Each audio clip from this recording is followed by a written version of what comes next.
好，感谢咱台记台的记者。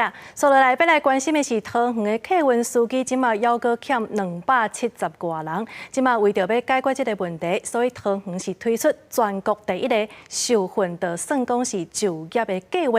这校员伫培训期间，会当领到基本的薪水甲学习津贴，希望讲2冬以内会当招到200名客运司机。也若工会是跳出来讲，应该爱来改善整体的就业环境，才会当彻底解决问题。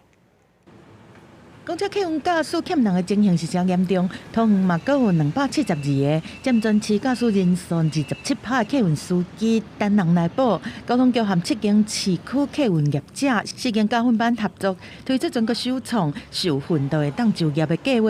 培训期间会当领基本薪资和学习的津贴。泡泡过去想要做这个头路，爱先摕驾驶执照的限制，目标2年内招募培训200个大客车的司机。只要持有普通小客车驾照2年以上，报名受训就可以领取基本薪资和逐月增加的一个学习津贴。那原住民跟新住民还有加码，完训以后还有奖金。针对欠驾驶的部分，桃园进前已经替驾驶来加薪水1万块，但是这只会当互流失减万尔。交通局考虑到考照难度高，爱面对这段时间无薪水，推出受训就会当就业的培训计划。初估受训5个月期间，差不多会当领20万，做满1年阁加发奖金2万，满3年阁发6万。近年大客车司机驾驶考照的人数已经锐减，所以现在政府应该大刀阔斧提高客运司机的薪资，并立刻改善工时及薪资结构。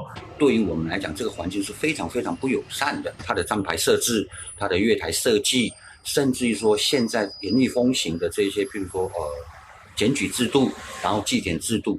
针对驾驶受训练就会当就业的方案，工会认为讲是真会当成新人来参加，但是整体客运驾驶的环境共款是无优先。摕到教照了后，敢会当适应留任，这是重点。嘛讲到2017年以来，客运业是发生几件重大事故，观光时加工资是主要原因。呼吁爱改善整体的就业环境，才会当对根本来解决欠驾驶的问题。记者综合报道。